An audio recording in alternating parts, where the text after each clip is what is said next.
yang ditulis oleh tinta gelap. Ada buku suci. Di segala arah di semesta ini tersedia buku suci.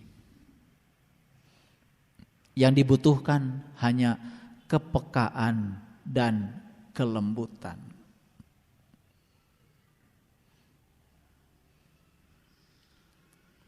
Ini seorang sufi dari Tibet mengatakan begitu.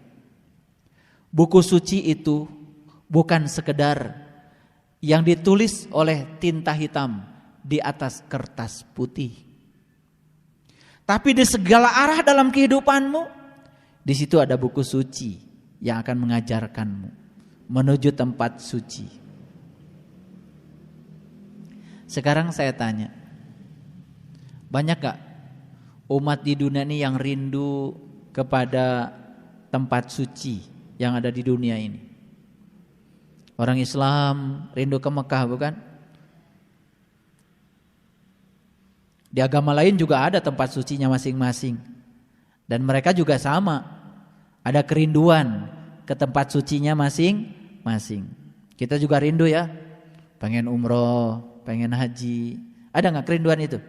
Ada.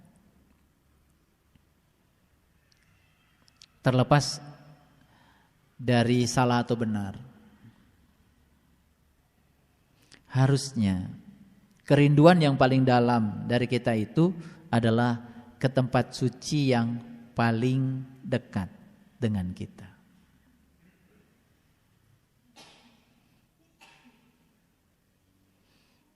Gitu. Saya tidak menyalahkan kalau Bapak Ibu rindu ke tempat suci yang jauh. Tetapi kan logikanya harusnya kita itu lebih rindu untuk mengunjungi tempat suci yang dekat. Yang dekat murah, tidak usah pakai biaya, tidak perlu naik pesawat, kok nggak dikunjungi. Tempat suci yang jauh harus naik pesawat ya, ongkosnya mahal. Itulah barangkali kita ini sering salah kaprah. Wa kulu wasrobu wala tusrifu. Pertama perintahnya apa? Saat kamu masuki masjid, pakailah pakaian yang terindah. Libasu taqwa khairun. Pakaian takwa yang paling indah. Apa tugas berikutnya setelah kita masuk masjid? Perintahnya, wa kulu wasrobu wala tusrifu. Logika coba pinter enggak? Kalian masuk masjid disuruh makan dan minum. Pinter atau sekali-kali. Jelas ini bukan masjid yang biasa. Walaupun sekarang disediakan makan dan minum di sini, itu bukan perintah. Kan perintahnya tadi, masuk masjid itu luruskan pandanganmu. Yang kedua, undang dia. Lalu ada perintah yang aneh lagi berikutnya. Tadi katanya perintahnya luruskan pandangan. Yang kedua, undang dia. Malah disuruh makanlah, minumlah, asal jangan berlebihan. Nah lo, jelas ini bukan soal makan dan minuman yang biasa. Bukan lontong.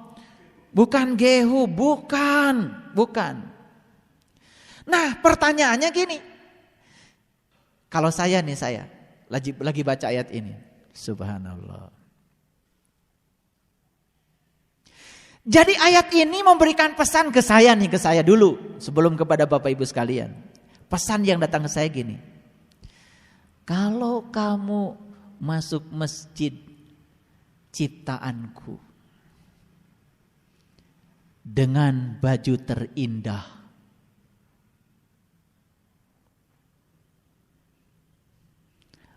maka aku akan sediakan makanan berlimpah di sini. Kan gak mungkin Allah nyuruh makanlah, minumlah. Gak mungkin kalau gak disediakan. Kan logikanya gini. Bapak Ibu datang ke rumah saya bilang, silakan makan Bu. Silakan minum Bu. Pilih mana yang Bapak Ibu mau. Masa saya ngomong begitu sementara saya tidak menyediakan makanan dan minumannya? Tuan rumah macam apa? Kan logikanya begitu. Jadi saya dapat menangkap pesan dari Allah ini apa? Makanan dan minuman yang berlimpah di rumahnya hanya disediakan bagi orang-orang yang datang dengan menggunakan pakaian yang terindah. Pakaiannya compang-camping, gak mandi, kotor, belekan, rambut kucel. Aduh, menyuguhin juga, betul gak? Itu kira-kira begitu, itu bahasa saya. Tapi datang wangi, harum, senyumnya sudah bukan dengan mata lagi, mulut lagi. Mulutnya udah bisa senyum, matanya udah senyum, telinganya udah senyum, udah istirahat. Aduh, begitu masuk situ pasti disediakan makanan yang berlimpah. Tapi apa kata Allah? Wakulu wasrobu walatusrifu. Makan, minum,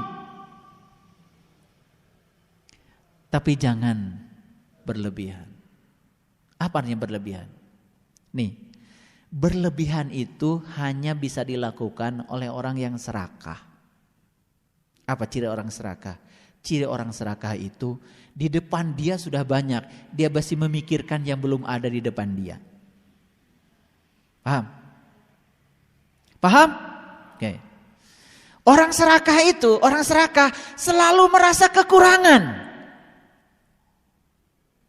Itu kekayaan sudah berlimpah, tidak pernah merasa berkecukupan dengan yang ada. Itu namanya serakah. Sudah kaya masih korupsi. Itu karena dia miskin sebetulnya, masih kekurangan.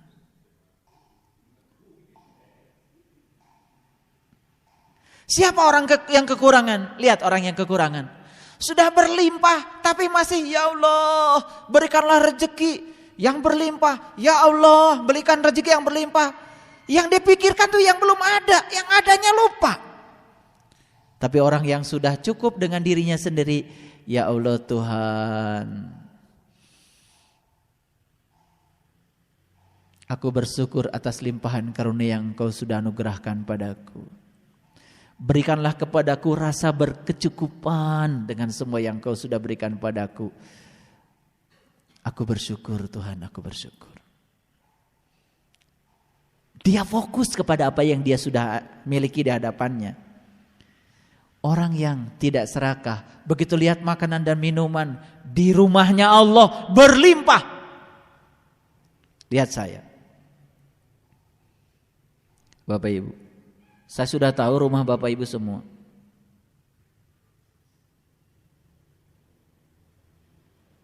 Semewah-mewahnya Bapak Ibu mau nyuguhin tamu, tak akan semewah Allah yang maha kaya menyuguhi tamunya. Semewah-mewahnya kalian menjamu tamu, kata Allah, tak akan semewahku Tuhan yang maha kaya menjamu tamunya.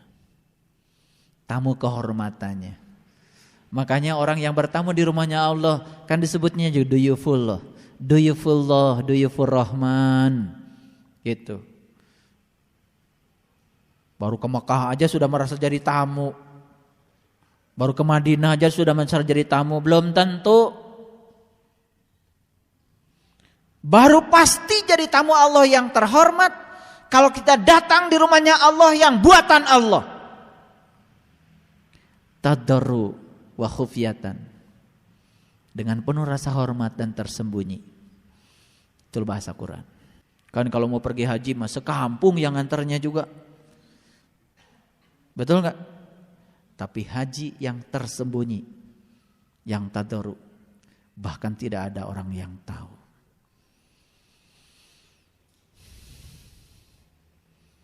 Bahkan habis haji tidak bawa air zam-zam, bawa tirta kelembutan, bawa air suci yang sesungguhnya yang siap dibagikan. cahaya indah yang memancar dari diri, belas kasih yang penuh dengan keikhlasan, siap merangkul siapapun tanpa ada perbedaan. Jadi ketika masuk di rumahnya seseorang, pernah nggak Bapak Ibu masuk di rumah seseorang, disuguhi teh manis, puntennya abdi mah taranu kieu, naon atuh kaseneng teh anggur, kira-kira diusir nggak? Disuguhi nasi goreng, udah susah-susah nasi goreng, bikin bisanya juga itu. Begitu disuguhi, puntennya abdi mah nasi goreng nasanya nu kieu, hayang ngabalangkeun tah.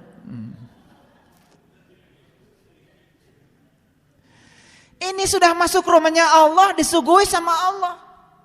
Punten Gusti, sanes nu kieu hoyong nu langkung caang. Beka sabaleun sanes Gusti teh.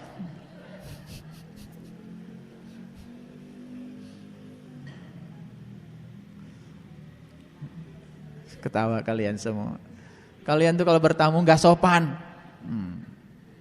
Ngatur-ngatur tuan rumah. Betul enggak?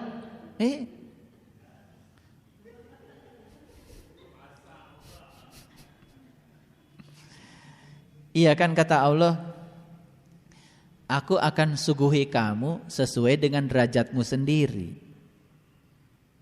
Pakaianmu seperti ini, disuguhiannya begini. Pakaianmu begini, disuguhinya begini. Jadi sekarang gak usah nyalakan Allah. Kenapa ya Allah? Saya kok dikasih suguhan kayak gini? Ya sesuai dengan derajatmu. Siapa yang menentukan derajatmu? Kamu sendiri kata Allah. Derajatmu ditentukan oleh kamu sendiri. Derajat dan kualitas hidupmu yang menentukan adalah kamu sendiri. Apa yang kau lakukan saat kau datang di sini? Kau akan menyaksikan dirimu sendiri di sini.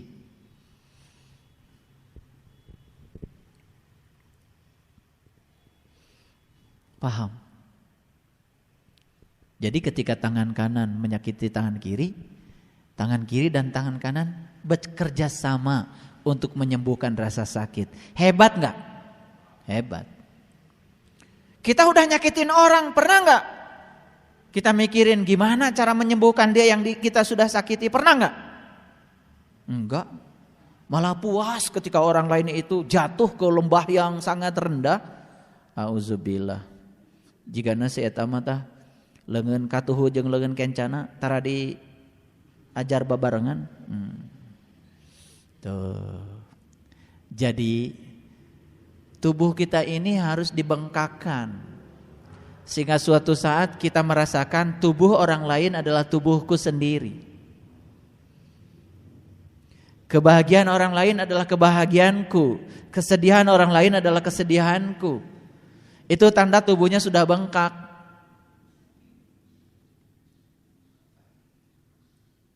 Itu yang disebut dengan tubuh kosmik. Tubuh kita sudah membesar.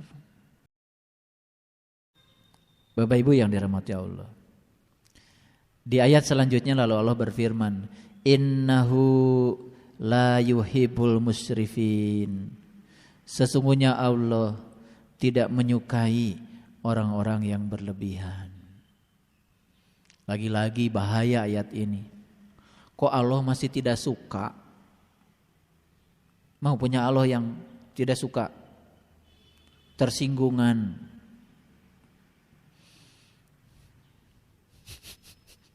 Begitu bilang, sesungguhnya Allah tidak suka sama orang-orang yang berlebihan. Loh, kok Allah masih tidak suka?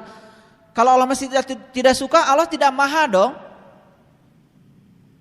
Maha itu artinya enggak tersentuh. Lalu jangan lalu bilang, saat memasuki rumah Allah, pakaian kita compang-camping, disuguhi sesuai dengan derajat compang-campingnya kita. Bukan Allah tidak suka. Allah itu justru adil. Allah memberi sesuatu kepada kita sesuai dengan kapasitas kita. Kan ujian juga begitu. Tingkatannya begini, ujiannya segini. Tingkatannya ujiannya segini. Bahkan Allah saat ngasih ujian pada kita, Allah juga ngasih cara untuk menyelesaikannya. Bahkan beliau membantu kita sebetulnya. Cuman kita sering merasa tidak dibantu. Saat bantuan datang, kita pun sering mengabaikan bantuan itu seakan-akan bukan dari Allah. Jadi berhentilah memposisikan Allah yang pemarah. Itu zaman baheula. Zaman kita masih belajar ngajinya tidak beradab. Iya. Kan Allah teh tukang nyiksa kalau kita jahat sama Allah, kan gitu.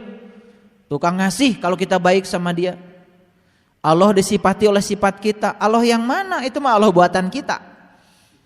Allah itu maha, maha itu tak tersentuh. Belum mengerti? Contoh. Bapak Ibu, bakar paku segede gini sampai panas. Setelah dibakar, lemparkan batu itu ke kolam renang. Dingin enggak? Paku yang 10 cm bakar di rumah, bakar di kompor sampai merah. Setelah itu lemparkan ke kolam renang. Jadi dingin enggak itu paku? Apa bahasa fisikanya? Paku melepaskan kalor ke kolam renang. Kolam renang menerima kalor? Menerima sebesar yang dilepaskan paku. Itu namanya asas Black kalau di fisika. Kalor yang dilepaskan sama kalor yang diterima. Tapi kolam renang mendidih. Mendidih. Kata kolam renang, teu karaos. Boleh enggak saya mengupamakan paku itu adalah kotoran yang kita lepaskan? Boleh? Boleh enggak saya mengumpamakan Allah itu kolam renang? Lebih dari kolam renang. Paku yang dilepas, paku yang panas dilemparkan ke kolam renang saja habis kalornya. Kolam renang tidak naik suhunya. Apalagi kalau kolam renangnya tanpa batas, tak terbatas seperti tak terbatasnya Allah. Itu kalor yang dikeluarkan oleh paku dirasakan gak oleh kolam renang? Tidak. Itu artinya dia menerima kalor tapi tidak terganggu. Begitu kita berlebihan di rumah Allah, kemudian Allah merasa terganggu. Aku tidak suka ya sama kamu. Loh, Allah masih tidak suka.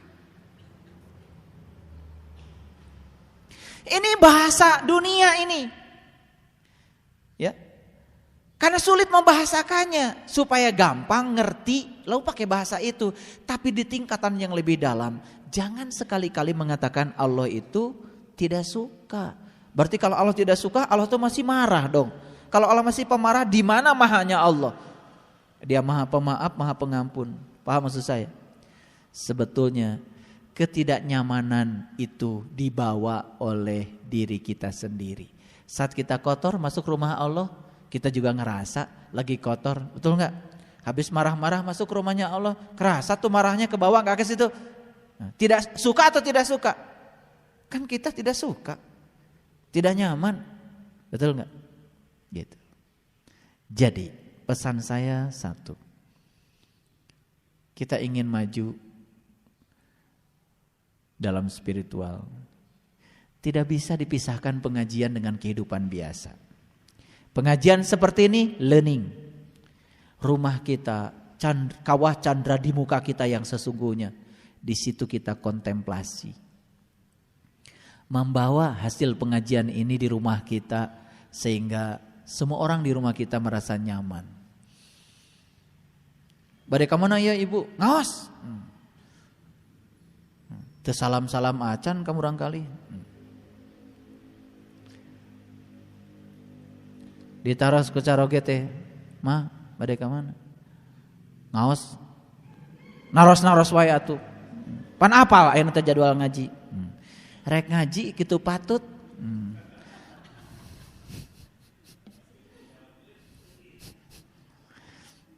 Energi apa yang mau kita sebar? Ngerti maksud saya?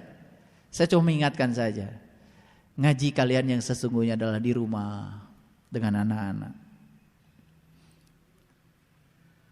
Makanya ada teman saya dokter, dia dokter bedah. Pak, Saya kalau lagi bedah itu kadang-kadang saya suka kelewat waktu sholat. Sholatmu adalah saat kamu sedang membedah orang yang perlu pelayanan kamu. Dibedah we nya. Punten natepan heula. Eta dokter bedah soleh apa salah? Balik deui teh geus salat, tos maot. Kita kan sering memilah-milah. Ngerti maksud saya? Menyembah Allah yang paling tinggi adalah menolong orang-orang yang perlu pertolongan. Saat kita sedang menolong orang, itulah sholat kita yang sesungguhnya. Itu sembahyang kita yang sebenarnya. Itu sembahyang tingkat tinggi. Mohon maaf, ada orang yang rajin tepat waktu sholatnya. Habis sholat mencaci maki orang. Habis sholat merendahkan orang. Habis sholat naik mimbar menebarkan kebencian pada orang. Bagi saya, dia belum sholat. Sembahyang yang paling tinggi adalah saat kita mempersembahkan diri kita untuk kebahagiaan orang lain. Jadi saya bilang sama teman saya yang dokter bedah itu, sembahyangmu saat kamu memberikan pelayanan seutuhnya pada pasien yang perlu pertolongan tanganmu. Tangan Allah adalah tanganmu sendiri. Yang penting bismillahnya yang lurus. Itulah sembahyang kamu. Tapi kalau kamu udah selesai itu, kamu sholat, itu juga ritual kamu. Itu ritualnya tetap dilakukan. Saya bukan berarti menghalalkan lalu kamu menjadi orang yang tidak sholat. No. Ada orang yang sedang melayani nasabah di bank. Jam 9, jam 10, sedang antri-antrinya di bank. Sampai orang berdiri. Kemudian petugas bank itu pergi. Punten Bapak Ibu sadaya nanya, bade salat duha heula. Salah apa salat pas soleh? Justru duhanya dia itu melayani orang-orang yang butuh layanan perbankan. Kalau bismillahnya sudah benar, itulah salat duhanya dia. Kenapa diperbincangkan lagi? Kan sebaik-baiknya manusia yang berguna bagi orang lain. Kenapa kita belajar agamanya kok dipisah-pisah?